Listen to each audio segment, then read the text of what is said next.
What's up, everyone? How you guys doing today? That did not work as I imagined, quite honestly.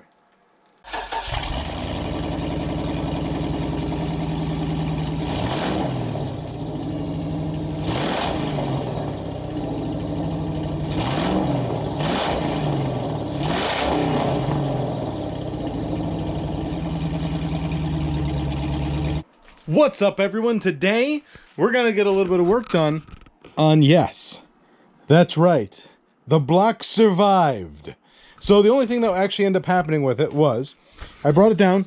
He pressed a new bearing in it just to make sure that it wasn't totally off, then pushed the bearing back out, ran it through the cleaner, which we still need to go ahead and grind off, not grind off, but wire brush off all the rust from the outside, which he made the funny comment that the LS blocks, you'll get a lot more rust on the outside as opposed to the old 350s because these don't leak.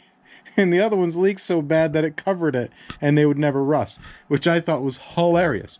So we'll go ahead and remove the scaling on this so that we can get a nice fresh coat of paint on here. And as far as we're going to do a nice primer, GM red, so we get as close to the old Buick red that I can get, and we'll get a nice gloss coat on it so we don't have to worry about it failing on us in the future. But guys, after he had it cleaned, he went and he made sure that there was no deformations in the actual bearing journal.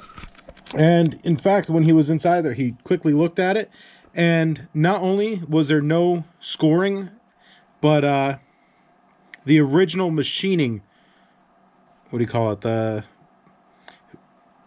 marks from the original machining is still there. So this block is 100% good to go. And he said for 200,000 miles, we made out like a bandit. So today, if you can't see down inside there, you can see a little bit of casting issues that we're going to resolve on both the front and, well, that's actually the rear, but the front and rear oil returns.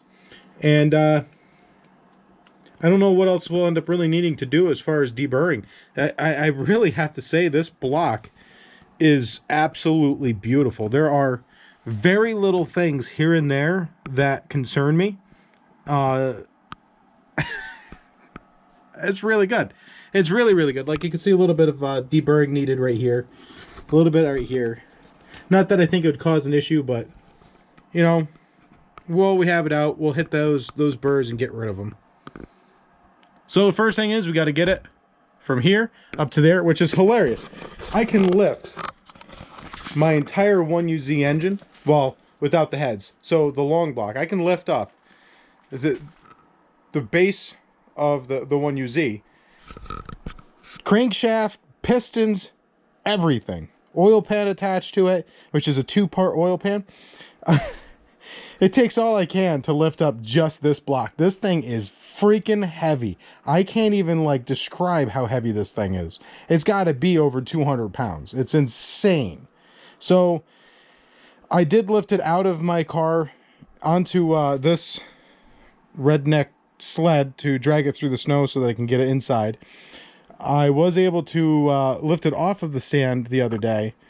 But I'll tell you what, I tried to get myself in a situation where I could pull this thing off of this, or put it back on the stand, and look, it really looks like we're going to be pulling up the stand, the engine lift, because oh my god, I like my back. I don't want it to be totally shot yet. So we'll get that up there. Once it's up there, we'll start doing the quick deburr, which, like I said, this thing doesn't need as much work as I kind of figured it would need. Once this is all set, we can get all the new bearings, the new gaskets, and start reassembling the lower end so that that stuff's out of the way. I really don't want to move this stuff until I'm ready to put it all back in. So I was thinking about moving it, but the more I move these things, more likely I'm going to end up putting it back in the wrong spot. But I don't know, maybe I'll change my mind on that. But yeah, what I might do is we might hop onto the frame and start working on the frame while I wait for machine work to be done on this, because there still needs to be machine work done, because after I deburr it, it needs to go through the cleaning cycle again. He needs to machine off the excess material, not excess material, but make sure everything's perfect and ready for the new head gaskets and everything. So there's nothing else to say other than to start digging into it. Guys, we have a good block. Oh, and I am expecting a phone call very shortly from Edelbrock, so I can finally close up the rest of the what I need to do to get the intake manifold, the fuel rails, and I do need to go out and get one more throttle body because it accepts the standard throttle body. So I need one more of those, and we'll have to clean that one up wherever that. Oh, it's probably, yeah, it's still on there. So we'll have to clean that one up and make sure that's, you know, not ugly looking for the new throttle body. Oh, that's right, not throttle body, intake manifold. 2 intake manifolds, but two throttle bodies, not intake manifolds. And it's the Edelbrock cross ram. Absolutely a gorgeous intake manifold. It's going to make this thing still have a lot of the torque like you would get from the truck intake, but it'll actually fit in the car. I've heard that the truck intake will have a hard time fitting inside the GS, so we're not doing any like chopping of that hood. That's not going to happen. And even if for some reason I decide I want to get a different hood because I want to put that one up on the wall, which may be a thing I might do, I'm still going to make sure that it has the original styling of the GS. That's the most important part to me. It's that ridiculously amazing Ram Air hood. Fantastic. Anyways, let's get deburring. Like I said, we have a little bit here and there. Not that I think this stuff would cause any real issues. I do want to go ahead and clean up these burrs, because that will cause a little bit of, maybe a little bit of slowing down of the oil. Not that I think it really... These blocks are fantastic. It's probably going to be one of the quickest deburring sessions I've ever had. I'll probably done in 2-3 hours. It's going to be pretty good. So let's get right into it. Well, guys, what do you think of the new lighting? I think that makes our engine area a lot better. Matter of fact, I'm walking in front of light fixtures and I don't see a single shadow as I go. I think that's fantastic. So there's a couple things that we need to take care of with this block. One, we are not going to be putting this block in looking all like it was on the bottom of a lake. This is pretty rusted. So I don't know if I should say I'm going to talk to Dan tomorrow and see if maybe I can't have the block sandblasted and what his thoughts are on that.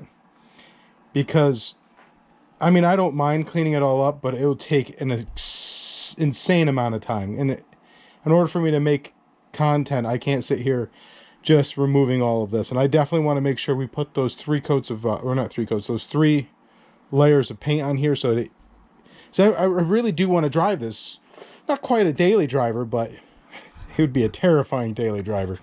But as a, you know, a weekend warrior, go around town with it, terrorizing the neighbors, that kind of stuff. My neighbors are awesome. They're gonna love this car. I actually don't think that's sarcasm. I think they probably will. Anyways, the big thing that I am going to be focusing on the inside, on the top side of this block, is you can see just how bad the sand castings are right here. Now I totally understand that because of it. You know, it's a very mass production engine that they can't come down and clean up every single one of their blocks after they do their sand casting, but we'll make sure that it's a million times better. The other big thing we have to do is one of the knock sensors. One of them came out no problem. This one stayed right in there, and there's no way I can really get on it. So what I'm going to do is drill the center of it and then use a broken bolt extractor. So I think that will come out fairly easy. And on the bottom side, we'll just clean up the other side of this. As far as inside here, I don't see any issues at all. Like none. I'm very, very impressed with the rest of it. And on the bottom, I showed you a couple of things I want to deal with, but most of it's going to just be right inside here. I would polish this if I thought, if it was aluminum, I wouldn't have a real issue doing it because it's soft enough. Generally, the porousness or the high and the low points are a little bit more uniform than cast iron, so I just don't want to end up creating a structural weakness by digging into this stuff. And I'm not going to paint it because honestly, I would like to, like I said, drive this quite a bit. And driving this quite a bit will end up, you know, your paint will deteriorate over time, and then it'll find its way into the oil. And I don't want to even worry about that. So we'll go ahead and get this thing trimmed up and ready to go back down to Dan. Dan will go ahead, make sure all the surfaces are beautiful, and once we get it back, it's just a matter of reassembling it. So like I said, while we're waiting for this to come back, we'll probably start hopping on the frame. So I really don't want to start moving stuff until it's time. But what do you guys think? Do you like that idea of going onto the frame so that we don't disturb the madness right here? That's just my opinion. But let's get deburring. So for this, we're actually going to just be using a carbide bit, and we're just going to be very gentle, and we're going to just remove what we can.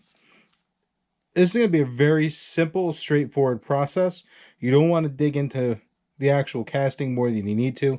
Just remove what would be considered burrs or casting residue or casting artifacts.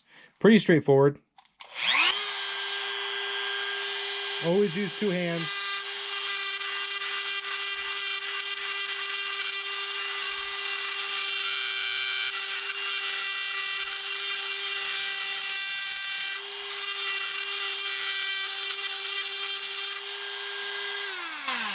And that's pretty much all you're going to be doing. You're just going to do the whole thing all the way around. 2 hands.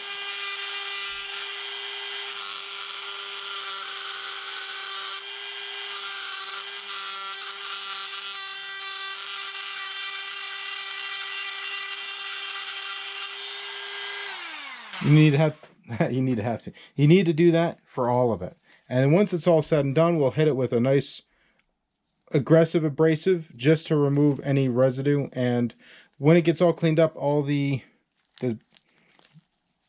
shrapnel, the broken up bits and pieces will be removed by the machinist. And just like that, it's just the little things that make oil flow a little bit better. Sometimes you just kind of want to give this thing a little bit of a helping hand. So.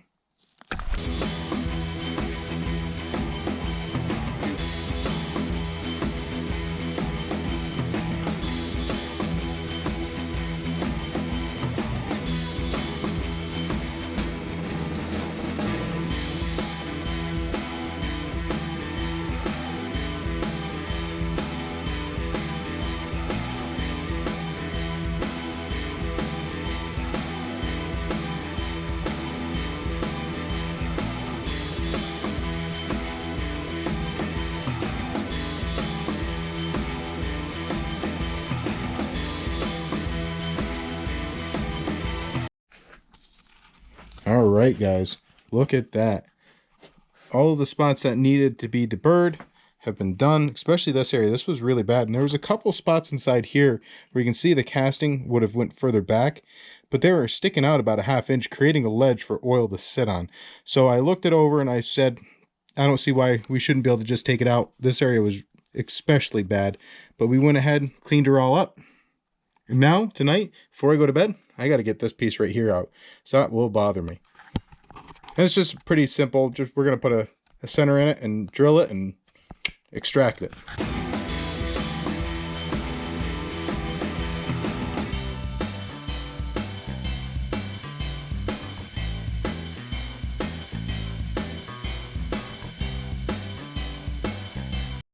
So a lesson I learned right there was this entire edge is in fact razor sharp. So be very careful. But if you're very careful when you're drilling your hole out, look at that. Now you don't have to worry about retapping it. You're not worried about accidentally damaging the threads. These things are fantastic. There's a whole bunch of different styles. I highly recommend this twist kind. I've never been able to find a better setup than this. So if you can't get it out with one of these, you're drilling and tapping it. Okay, guys, I was able to do this entire thing with only leaking a little bit. And one real cool thing, fortunately I'm an electrician, so I have like a million of these electrical tape rolls. Go down to your Home Depot, Walmart, or whatever, get yourself some Scott Super 33 electrical tape. It's absolutely the best electrical tape. It makes the best bandages. It's very easy to tear. It's still elastic. It doesn't fall off as easy. And, you know, for any kind of spills, it's always good to have a quality bounty picker-upper. Anyways, that's all I have for you guys today. If you like this content, remember to hit that like button and hit that subscribe. I think we actually did quite a bit of work on a Tuesday night. I'm going to go to bed now. Oh, real quick, I did hear from Edelbrock. They did call me up. They have them out. Well, it's going to take about 2 weeks to get our intake manifold, and the fuel rails are a little bit on back order. So I don't know what that means, being how the intake manifold requires that style of fuel rail. I don't know if we can mock something up just to see if we can get this starting. Not that I think we'll have this running in 2 weeks, but I really, once it's all together, I want to be able to hear it run. Even if it's just on here and I have to mock something up with a little fuel pump or something. I don't know. Anyways, today was just a... Well, actually, I found out yesterday that the engine was good. But the past 2 days have been absolutely fantastic. Hearing back from Edelbrock, getting the intake manifold. That intake manifold is insanely expensive. And, I mean, they didn't give it to me for free. But they did give us the media treatment. And I really have to say thank you a lot to them. So it's not sponsored, but it is heavily discounted. So thank you guys over at Edelbrock. I'm very, I've always been pleased with your product. But when I saw that intake manifold, and I was just thinking of the ram air on the GS with the hoods, or hood scoops going down, and with the turbos, it will end up being perfect. So what will end up happening is this side will actually feed, well, this throttle body will feed this side. This throttle body will feed this side. So you still get that really long runners for inside the intake without having to have it so high. So it doesn't spiral. It more goes like this. And it is an absolutely gorgeous intake manifold. It looks like something that should be in a Ferrari or something really special. And I really think the GS is a very special car. So I really want to make sure it gets that intake manifold. And the big thing is that intake manifold really works best with a good amount of positive pressure in the system and with a high horsepower engine. I don't think it's a good idea to put it on a smaller, horsepower engine, because I think it might actually be a little bit of detriment. It's hard to say. It's just, you have to remember, when you turn your throttle body to the go baby go mode, the air has to go from here to your cylinders. And the longer it has to go, the more throttle lag you're going to get. And with this already being an electric throttle body, guys, kind of have to keep things like that in mind. So this is going to have turbos. We're going to try running, I don't know, I want to try 18 to 20 pounds of boost, but we'll see what ends up happening. I'm going to talk to some people that are way smarter with LS blocks than me. I mean, I ran my old 7M GTE on 18, 25 pounds of boost, no problem, and never had an issue. But this has a lot more rotational mass, so there's that. Other than that, guys, I really really excited. We get to keep this engine, and it means a lot to me. So a big thanks to Dave over at Bedell's Racing Engines. I'll throw up some pictures of some of the engines he had there, just getting ready to pick up, and they're just worth more than my house. To be honest with you, some of those things are absolutely breathtaking, and they're going into race cars, and I'm there dropping off this obscenely heavy, like, peasant engine compared to those, and I'm like, thanks, man, for taking your time out of the day to see me. Really good guy. Super awesome. That's all I have. You have yourselves a wonderful night. Remember, it's the little details, and I know it's tedious and probably not very glamorous, but the little details will increase your quality of your build, whether it's the oil flow or water, or, the big thing is you see a lot of these welds on exhaust and the intake, and the very first thing I always wonder is, have they deburred the inside of the welds? And if so, how did they manage to do that? Because when you weld on the outside of something, you are going to get burned through, and that will actually affect your overall quality, whether you're trying to breathe or whether you're trying to exhale. So there's all these little tiny minute things that I think really do get overlooked when building things. Maybe they don't have a massive effect, but if you sit down and you do every little thing, it's like trying to look at the forest from the trees. If you just stand underneath and look up, you're going to miss everything.